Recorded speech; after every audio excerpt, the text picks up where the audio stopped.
In the middle of the village market, as her stepmother raised her hand against her, a mysterious farmer stepped forward and said, "Sell her to me." From that moment, Amahle's life would never be the same. The late afternoon sun sank low over the rolling hills of KwaZulu-Natal, its orange glow bathing the land in warmth. The air smelled of tilled soil and distant smoke from cooking fires. In this rural village, far from the crowded cities, silence had its own weight broken only by the sound of goats bleating and the rustle of wind through tall maize fields. Amahle Dlamini, a girl barely 16, hurried down the dirt path that cut through the fields. Her thin frame carried the marks of hardship, shoulders bent, skin scarred in patches, eyes too old for her age. Her stepmother's voice still rang in her ears, harsh and cruel. "Lazy girl, useless girl, you will never be more than a burden." Each word had been thrown at her like a stone, leaving invisible wounds. Amahle clutched a woven basket against her chest, filled with firewood she had been ordered to collect. She walked faster, hoping to avoid another scolding when she returned. But her pace faltered when she noticed a group of village boys lurking by the path. Their laughter was sharp, their eyes mocking. One of them stepped forward and shoved her shoulder. The basket slipped, wood tumbling onto the dusty ground. "Look at her," one sneered, "always rushing, always hiding. What's wrong with you, Amahle? Afraid we'll see your scars?" The others laughed. Heat rose in Amahle's cheeks. She bent quickly to gather the wood, wishing to disappear. But the boys didn't stop. Another kicked the basket aside, spilling the wood again. A hand reached for her arm, rough and unkind. Amahle's breath quickened fear, clawed at her chest. She had learned long ago that no one came to her defense. She was always alone. Except today. From across the fields, a tall figure approached, silent but steady. His clothes were plain worn trousers, a faded shirt, boots caked with mud. His face was shaded by a wide-brimmed hat, but his eyes, when he lifted his head, were sharp and unflinching. This was Themba Ndlovu, a farmer known in the village but seldom spoken to. He lived alone on the edge of the land, a man surrounded by whispers. Some said he carried secrets, others said he had no heart. But the way he moved toward the boys told another story. "Enough." Themba's voice cut through the laughter like a blade. Low, commanding, not loud, but strong enough to freeze them. The boys stepped back, startled. No one usually dared confront them. Themba's presence was different. He bent, picked up the scattered firewood, and placed it back into Amahle's basket, with a deliberate calm. Then he stood between her and the boys. "Go home," he said simply. "Now." The boys exchanged nervous glances. They muttered excuses, their bravado crumbling under his steady gaze. One by one, they slunk away down the path, leaving a trail of dust behind. Silence returned, broken only by Amahle's uneven breathing. She stood frozen, clutching the basket tightly. Her eyes flickered upward to his face, uncertain. No one ever defended her before. Gratitude swelled in her chest, tangled with fear. She expected him to scold her too, to ask why she hadn't fought back, to tell her she was weak. But Themba said nothing. He only studied her for a long moment, his expression unreadable. Then, with a slight nod, he turned and began to walk away. Amahle blinked, confused. She wanted to speak to say thank you, but the words tangled in her throat. Her stepmother had beaten gratitude out of her long ago. Still, something inside her stirred, fragile and new. For the first time in years, someone had stood up for her. Someone had seen her pain and chosen not to look away. She hurried after him just for a few steps. "Wait." Her voice came out as a whisper. Themba stopped, turned slightly. Amahle gripped the basket tighter. Why did you help me?" For a heartbeat, silence stretched between them. Then his answer came, quiet, almost reluctant, because no one else would. And with that, he walked on, leaving Amahle standing in the fading light, her heart pounding. She did not know it then, but this small act of kindness would change everything. It was the beginning of a story that neither of them could have imagined, the story of a broken girl and a guarded man, bound together not by blood or duty, but by the courage to stand against silence. Themba's footsteps crunched softly against the dry earth as he walked back toward his farm. His land stretched wide, carved out at the edge of the village, where most people dared not linger. They called him a loner, whispered about his quietness as though it were something dangerous. Yet for him, silence was survival. Silence had always been safer than words. Behind him, Amahle's feet hesitated on the path. She stood still, clutching her basket, torn between running home before her stepmother noticed her delay or following the man who had just defended her. Her heart urged her forward, even though her mind screamed caution. She knew better than to trust kindness. It often came with hidden cost. But the memory of his words, because no one else would, echoed louder than her fear. That evening, back at her hut, Amahle's stepmother's anger was sharp as ever. "Late again," she barked, striking her across the shoulder with a wooden spoon. "You think food cooks itself? Worthless child. One day you will bring nothing but shame." Amahle kept her head bowed, silent, as she had learned to do. Her silence was her shield. But deep inside, she replayed the moment when Themba had picked up her fallen wood, steady and patient, as if her burden mattered. Days passed. Amahle continued her chores, fetching water from the stream, gathering maize, cooking in the smoky kitchen. The boys did not trouble her again, but their mocking laughter still haunted her. And then, one afternoon, she saw Themba again. He was working near the edge of his maize field, hands steady on the hoe, movements practiced and precise. Sweat glistened on his brow, but his expression remained calm, focused. He worked as if the earth itself was his only companion. Amahle lingered at the path, watching from a distance. She told herself she was only passing by, that she did not care. Yet her feet refused to move. Themba noticed her eventually.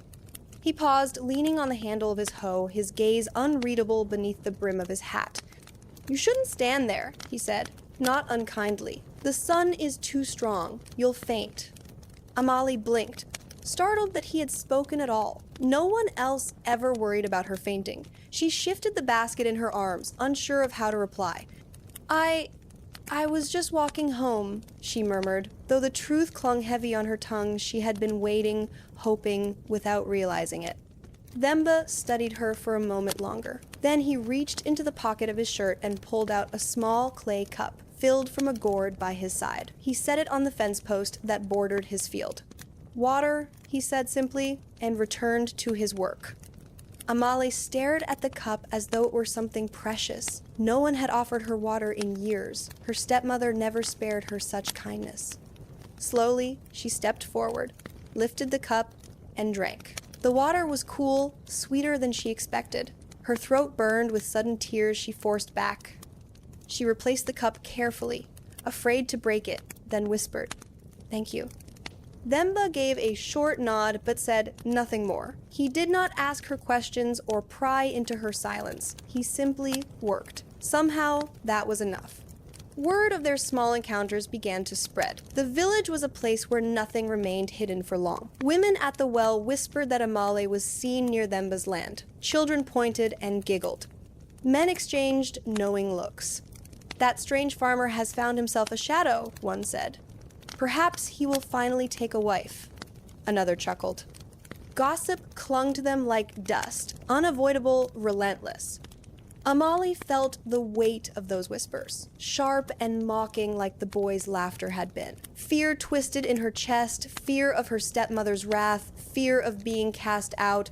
Yet when she saw Themba again, steady and unbothered by the world's noise, she felt an unfamiliar steadiness of her own. One evening, as the sun bled gold over the fields, Amahle dared to speak more than a few words. She stood near the fence as Themba packed away his tools. "Do you always work alone?" she asked softly. He looked at her, his face shadowed but calm. "Yes." "Don't you get lonely?" A pause. Themba's gaze shifted to the horizon, where the hills swallowed the sun. His answer was low, almost like a confession. "Loneliness is easier than betrayal." Amahle's heart clenched at the rawness in his voice. She did not press further. She knew what it was to carry wounds that words could not heal. Instead, she simply stood there with him in the silence. Two broken souls bound not by talk, but by the comfort of not being entirely alone. For the first time, Amahle realized that perhaps her life did not have to remain trapped in shadows. Perhaps there was space, even for her, to breathe freely. And for Themba, though he would never admit it aloud, the quiet presence of the scarred girl at his fence line felt less like intrusion and more like the beginning of something he had long thought impossible trust. The dry season lingered over the village, its breath hot and heavy. Dust curled beneath bare feet, and the once green fields now bore the pale color of thirst. Life was hard, but Amahle had grown used to hardship. What unsettled her more was the new attention she received whenever she walked through the marketplace or past the cluster of huts. Whispers trailed behind her like shadows. "There goes the girl who lingers by the lonely farmer's land." Why him, of all people? Does she think silence will make her a wife? Amahle kept her head lowered, gripping her basket tightly. She wished she could vanish into the earth, but the stares and murmurs clung to her, louder than any physical blow. And she knew her stepmother's ears were sharp. That evening, her fears proved true. When she returned home, her stepmother's face was already twisted with rage. "You bring shame to my house, Amahle." She shrieked, seizing the girl by her thin arm. "Spending your time with that cursed farmer. Do you think gossip will not reach me? Do you wish to disgrace us all?" Amahle tried to explain, tried to say that Themba had done nothing, that he had only shown her small kindness. But her words dissolved under the sting of a slap. "Silence!" her stepmother barked. "From this day, you will not step foot near his land again. Do you hear me?" Amahle nodded quickly, eyes brimming with tears she dared not let fall. Her stepmother's anger was a storm she could not withstand, yet in her heart, a quiet ache grew. Themba's presence had been the only gentle part of her days. Could she truly give that up? The days that followed were heavy. Amahle kept her distance, obeying the cruel warning. She fetched water, gathered wood, worked in the kitchen, all while pretending not to glance toward the distant fields where she knew Themba toiled. The silence between them felt louder than their quiet moments ever had. But fate has a way of ignoring human commands. One afternoon, while carrying a heavy bundle of maize, Amahle stumbled on the uneven path. The basket tipped, scattering grain across the dust. She dropped to her knees, hurriedly trying to gather the precious kernels. A shadow fell across her. "You'll hurt yourself," came that familiar voice. Her head snapped up. Themba stood above her, arms crossed loosely, gaze steady. Amahle's breath caught in her throat. I'm not supposed to be here," she whispered, shame and fear tightening her chest. Themba crouched beside her, helping her collect the grain. "You're on the path," he said simply. Paths belong to everyone. His calmness wrapped around her like shade from the harsh sun.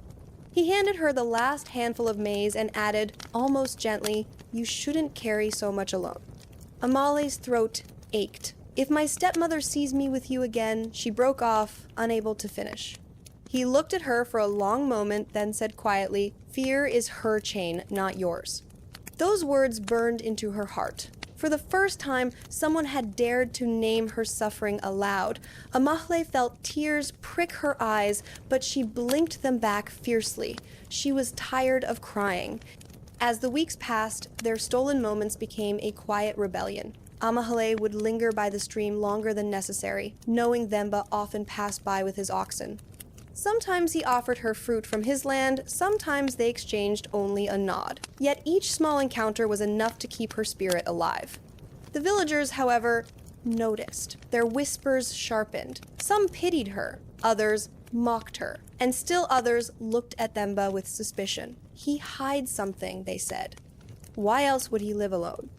But Amahle began to see through the layers of silence that cloaked him. In the rare moments he let his guard slip, she saw weariness in his eyes, a grief she did not yet understand. His loneliness mirrored her own. One evening, as dusk painted the sky purple, Amahle dared to ask, "Do you believe what they say about you?" Themba paused, resting his hoe against the fence. His gaze met hers direct, unwavering. People will always speak. The question is, do you believe them? Amahle swallowed, her heart pounding. For the first time, she realized she did not. She did not believe he was dangerous, or cursed, or cold. She only saw a man who had chosen silence over the cruelty of the world. And in that moment, standing in the half-light with dust swirling around them, she wondered if perhaps he was the only person who had ever truly seen her. The rains were late that year. The riverbeds shrank to thin streams, and the maize stalks bent weakly in the heat. Life in the village became even harder, especially for those who had no one to shield them. For Amahle, each day was a struggle fetching water from far, grinding mealie by hand, enduring her stepmother's endless demands. One morning, her body finally gave in. She had risen before dawn, as always, to fetch water. The clay pot was heavy on her head, and the sun had barely lifted when her vision blurred. Her steps faltered. The pot slipped, shattering on the dusty ground. Water spilled into the earth, gone in seconds. Amahle swayed, then crumpled beside the shards, her thin frame trembling, by chance or perhaps fate. Themba was nearby, guiding his oxen toward the fields. He saw her collapse, saw the broken clay glint in the light. Without hesitation, he dropped the rope and hurried forward. Amahle! His voice was rough with urgency, a sound she had never heard from him before. He knelt beside her, lifting her gently into his arms. Her skin was burning, her lips cracked. She murmured something he could not catch, her eyelids fluttering. Themba's heart clenched. He had told himself again and again not to get involved, not to let this fragile girl pull him into her storms. But in that moment, holding her limp form, he knew he could not walk away. He carried her to his homestead at the edge of the fields. His hut was simple mud walls, thatched roof, a wooden bed covered with woven mats. He laid her down carefully, then fetched water from a gourd, pressing it against her lips. She drank weakly, her eyes flickering open. Confusion clouded her gaze. "Why?" she whispered, voice hoarse. "Why are you helping me again?" Themba looked away, pouring more water into the cup. His silence stretched long before he finally answered. "Because you need it."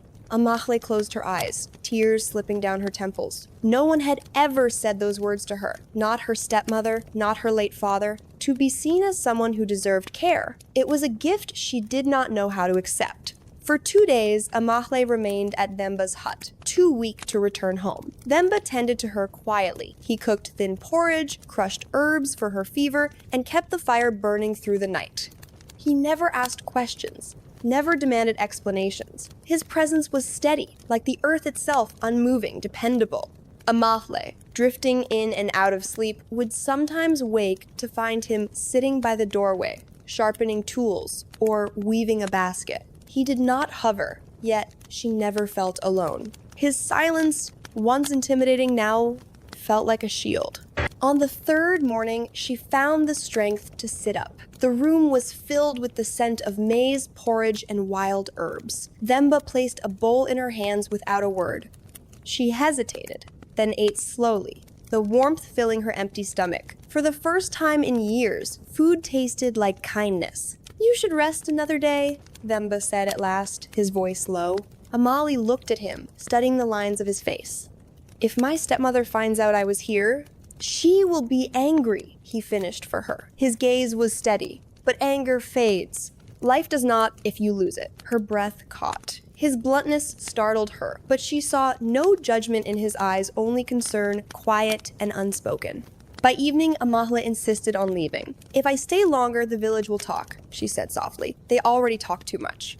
Themba's jaw tightened, but he did not argue. He walked her to the path, carrying a small bundle of food he pressed into her hands. She tried to refuse, but he shook his head. "You need it more than I do?" As she walked away, Amahle glanced back once. Themba stood at the edge of his land, arms crossed, watching until she disappeared down the path. His figure was steady, carved against the horizon like an anchor. "I'm night 80. That night, lying on her mat in her stepmother's hut, Amahle replayed every detail, the feel of his arms lifting her, the taste of porridge, the quiet strength in his words. For the first time in her life, she felt the faint stirrings of safety. Fragile, uncertain, but real. And though she feared what the world would say, she knew her heart had already crossed a boundary she could never return from. The weeks after Amahle's illness passed, with a fragile steadiness. She recovered her strength little by little, though her stepmother's cruelty did not lessen. If anything, It grew sharper, fueled by the whispers that swirled through the village. "Why does the farmer care for her?" the women muttered at the well. "She brings disgrace," others sneered. "She will never be more than scars and shame." Amahle kept her head down, carrying water, grinding maize, sweeping the dusty yard, but inside her heart, a seed had been planted, a seed of defiance. She had felt what it meant to be cared for, and the memory refused to die. One quiet morning, as the mist lifted from the hills, Themba appeared near the path where Amahle fetched firewood. He carried a small bundle wrapped in cloth. When he saw her, he hesitated, as though uncertain. Then, with his usual calmness, he set the bundle on the stump of a tree and stepped back. Amahle frowned, glancing between him and the cloth. "What is this?" she asked softly. Themba's gaze met hers, steady but unreadable. "Something you should have had long ago." Her hands trembled as she untied the cloth. Inside was a simple dress stitched from sturdy fabric, pale blue like the sky after rain. It was not fine silk or beads, nothing that would draw envy. Yet, to Amahle, it shone brighter than gold. Her stepmother had never given her new clothes, only rags and hand-me-downs. This dress was not just cloth, it was dignity. Amahle's breath caught in her throat. "Why would you?" Her voice faltered. Themba looked away, his jaw tightening. "Because every person deserves to walk without shame." For a moment, Amahle could not move. The weight of his words pressed against her chest until tears spilled down her cheeks. She clutched the dress to her chest, unable to speak. No one had ever given her a gift before. Not for her birthday, not for any celebration. To be seen as worthy of something new, something chosen for her, was overwhelming. The first time she wore it, Amahle felt like she was stepping into a new skin. The fabric was soft against her scars, hiding the marks she had once been forced to expose. When she walked to the stream that day, people turned their heads. Some whispered in envy, others in mockery, but Amahle lifted her chin higher than she ever had before. For once, she felt less like a shadow and more like a person. Of course, her stepmother noticed. "Where did you get that?" the woman hissed when Amahle returned. Her eyes narrowed, sharp as a knife. "Did he give it to you, that cursed farmer?" Amahle froze, clutching the hem of the dress. "I found it," she lied weakly. The slap came quick and stinging. "Liar, do you think I am blind? You dare bring gifts from a man into my house? You shame me." Amahle's heart raced, but she did not cry this time. The pain was real, but beneath it burned a small flame. Themba had given her something her stepmother could never take away, the knowledge that she deserved better. Later that evening, Amahle slipped away to the edge of the fields, the pale blue dress glowing faintly in the moonlight. Themba was there, mending a broken fence. She approached quietly, unsure if she should speak. He looked up, his eyes lingering on the dress. "It fits," he said simply. Amahle nodded, her throat tight. I don't know how to thank you." "You don't have to." His voice was calm, but there was a softness in his gaze she had never seen before. "Just remember, you are more than what they say." Amahle's chest ached with emotion. She wanted to say more, to tell him what it meant to her, but words felt too small. Instead, she stood beside him, watching the stars stretch across the dark sky. For the first time, she allowed herself to imagine a future where she was not invisible. The villagers, of course, talked even more after that. "He has given her a dress," they whispered. "Next, he will make her his wife." Their laughter was cruel, but Amahle no longer bowed beneath it. Each time she touched the fabric against her skin, she remembered Themba's words, "Every person deserves to walk without shame." And for the first time in her life, she believed them. The blue dress became Amahle's quiet rebellion. She wore it on Sundays when the village gathered near the chief's kraal, and though the whispers never stopped, she began to hold herself differently. Her stepmother seethed with each passing day, her bitterness sharpening like a blade. One evening, Amahle returned from the stream later than usual. As she stepped into the hut, she overheard voices. Her stepmother was speaking to an elder woman, unaware that Amahle lingered near the doorway. "She walks around as if she is queen," the stepmother hissed. "But she is nothing. Her father's blood cursed her the day he died." The elder sighed. "You cannot blame the child for her scars. It was her father's mistake, not hers."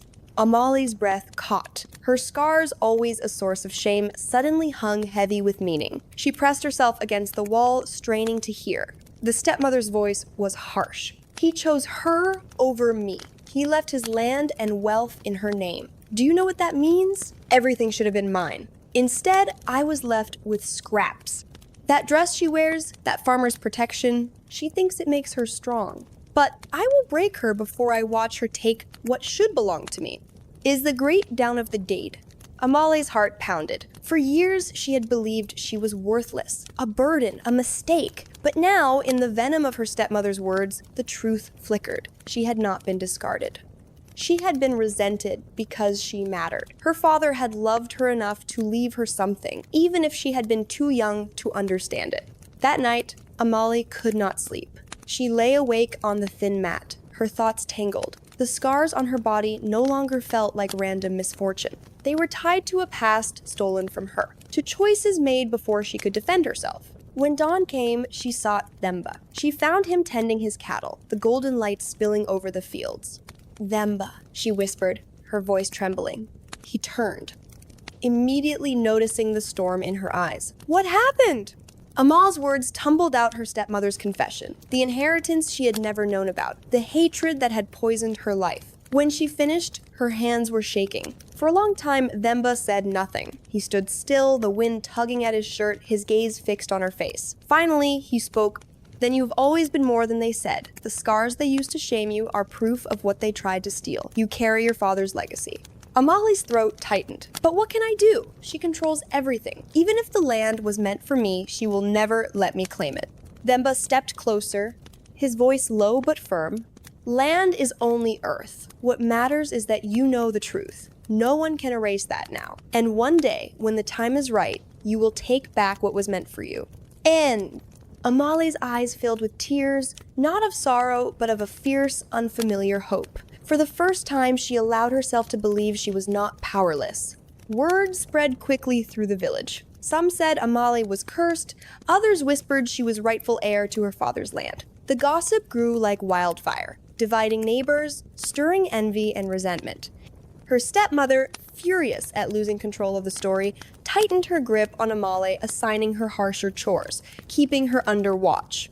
But Amahle was changing. Each cruel word no longer pierced her the same way. Each command she endured with quiet defiance. The knowledge of her worth, once buried, now burned steadily inside her. One evening, Themba returned from the market with a small bundle of books worn, secondhand, pages filled with stories and lessons. He placed them in Amahle's hands without explanation. "What are these for?" she asked, baffled. "To remind you that your mind is free, even when others try to chain your body," he said simply. Amahle traced the faded covers, her heart swelling. For years, she had been treated like nothing more than a servant. Now, with every gift of kindness, Themba was showing her she was more than her scars, more than her stepmother's hatred, more than the whispers of the village. And deep within her, a resolve was taking root. She would not let her stepmother's cruelty define her forever. The rains finally returned, drumming against the rooftops, swelling the streams, soaking the fields until they gleamed like mirrors. For most in the village, it was a season of relief. But for Amahle, the storms outside were nothing compared to the storm gathering inside her stepmother's heart. Whispers had grown too loud to ignore. Villagers spoke openly now. The girl is her father's true heir. Some even claimed that Themba would one day marry her and restore her dignity. Each word was a knife to the stepmother, who had built her life on Amahle's silence and shame. One evening, as thunder rolled across the hills, the stepmother's fury boiled over. Amahle had just returned from the fields, the hem of her blue dress damp with mud. She set down her bundle of firewood when the door of the hut burst open. Her stepmother stood there, eyes blazing. "You think you are better than me now?" the woman spat, advancing on her. "Walking around in that farmer's gift, holding your head high while the village mocks me?" Amahle froze, clutching the firewood to her chest. "I have done nothing, Mama. Don't call me that." The slap was sudden, sharp, but this time Amahle did not stagger back. She stood firm, her chin trembling but unbowed. That defiance enraged the woman further. "Everything you have should have been mine. The land, the respect, even your father's last breath. But you," her voice cracked into a scream, "you stole it all. before Amahle could react, her stepmother seized the hem of the blue dress and yanked, ripping the fabric. Amahle cried out, clutching it to her body as though it were her own skin. "You will not parade in his gifts. You will crawl, as you were meant to." The woman shrieked, raising her hand again. But this time, Amahle caught her wrist. Her grip was weak, trembling, but the act itself was a revolution. Her eyes blazed with unshed tears. "No," she whispered, voice breaking yet firm. "Not anymore." The struggle spilled into the yard. Neighbors gathered as rain poured around them, watching as the stepmother shouted and Amahle stood her ground. Some jeered, some whispered, but none stepped forward. It was Themba who arrived, drawn by the noise. He pushed through the crowd, his presence commanding silence. When he saw Amahle clutching the torn dress, her body trembling but upright, something inside him broke. "Enough!" His voice thundered louder than the storm. He stepped between them, facing the stepmother. "You will not harm her again." The stepmother's face twisted. "And who are you to command me? She is mine to control." "She belongs to no one," Themba said, his tone like stone. His gaze shifted to Amahle, softening. "She is her own." The words hung heavy in the air. For Amahle, it was as if the earth itself had spoken on her behalf. For the first time, someone had said aloud what she had secretly longed to believe, that she was not property, not a burden, not a curse. She was a person. The stepmother, cornered and furious, spat on the ground. "Take her then. Take your cursed bride and see if she brings you anything but ruin." With that, she turned and stormed back into the hut, slamming the door against the rain. The villagers murmured, scandal and awe mixing in their voices. But Amahle heard none of it. Her knees buckled, and she would have fallen if Themba had not caught her. He steadied her, his arm firm around her shoulders. "You're safe now," he murmured. Amahle looked up at him, her eyes wide with disbelief. The rain plastered her hair against her face, the torn blue dress clinging to her frame. For years, she had been crushed beneath her stepmother's cruelty, but in this moment, standing beside Themba, she felt something she had never dared imagine freedom was possible. That night, Amahle did not return to her stepmother's hut. Themba led her to his homestead, the villagers watching in stunned silence. Inside his hut, by the warmth of the fire, she sat wrapped in a blanket, the shredded dress folded carefully beside her. She stared into the flames, her voice barely a whisper. "She will never stop, Themba. As long as I live in her shadow, she will try to destroy me." Themba's jaw tightened. He knelt by the fire, his eyes steady on hers. "Then you will not live in her shadow anymore. You are stronger than you think, and you are not alone." Amahle's chest ached, tears slipping down her cheeks, not of despair this time, but of release. For the first time, she allowed herself to believe in a future where her stepmother's chains no longer bound her. Themba's hut was small, built of mud walls and thatch, but for Amahle, it felt like a palace compared to the suffocating cruelty she had left behind. Each morning, sunlight spilled across the woven mats, and for the first time in years, she woke without fear of a slap or a shouted command. Still, the village tongue was sharp. "She has moved in with the farmer," they whispered at the well. "She seduced him with her cursed beauty. She is nothing without pity." It is.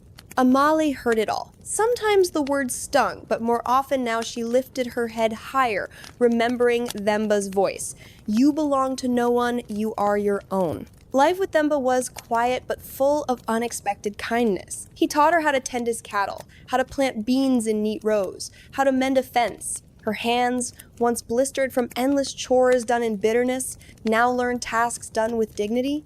One afternoon, she sat beneath a marula tree, mending a basket with fresh reeds. Themba worked nearby, repairing a plow. She looked up at him, the sunlight glinting off his skin, and felt something shift inside her chest. "You are different from others," she said quietly. Themba glanced at her, one brow raised. "How?"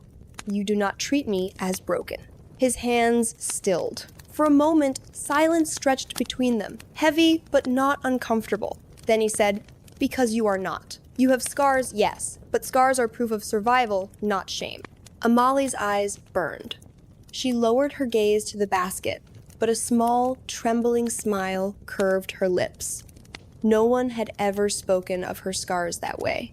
Days passed, and Amahle began to heal not only her body, but her spirit. She hummed softly as she worked, her voice carrying through the fields.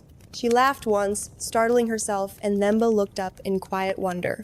The sound was like rain after drought, but peace was fragile. One evening, as Amahle returned from gathering firewood, she saw a group of women from the village standing nearby. Their eyes followed her, sharp and mocking. "Wearing his clothes now, are you?" one sneered. "She thinks she is a wife already," another laughed. Amahle felt her cheeks burn, but instead of shrinking, she lifted her chin and walked past them. Inside, her heart pounded. The dress had been torn, but the dignity it had given her was not so easily destroyed. A few weeks later, news spread through the village like wildfire. Her late father's kin were returning. Her uncles, who had long lived in another district, were coming to claim what remained of his land. The whispers grew louder, crueler. They will throw her aside. They will never let a girl, especially one like her, inherit. She will lose everything, even the farmer's pity. Amahle's stomach knotted with dread. She had barely begun to believe in her worth, and now the shadow of her family's return threatened to crush her again. That night, she sat by the fire, staring into the flames. "When they come," she whispered, "what if they take everything? What if they side with her?" Themba's voice was calm but firm. "Then you fight, Amahle, not with anger, but with truth. You are not the child you once were. You know who you are now. That cannot be stolen."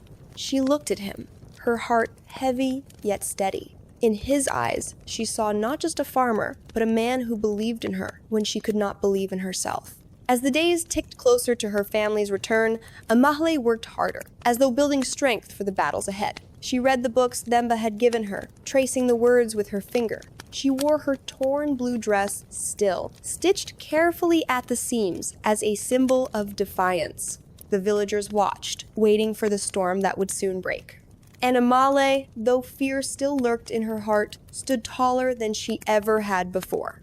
For the first time, she was no longer living only to survive. She was preparing to live for herself. The day of reckoning arrived with the dust of many feet. Amahle's uncles and cousins returned to the village, their ox carts heavy with goods, their voices loud and commanding. People gathered at the chief's kraal to welcome them, for they carried not only family ties but also the weight of authority.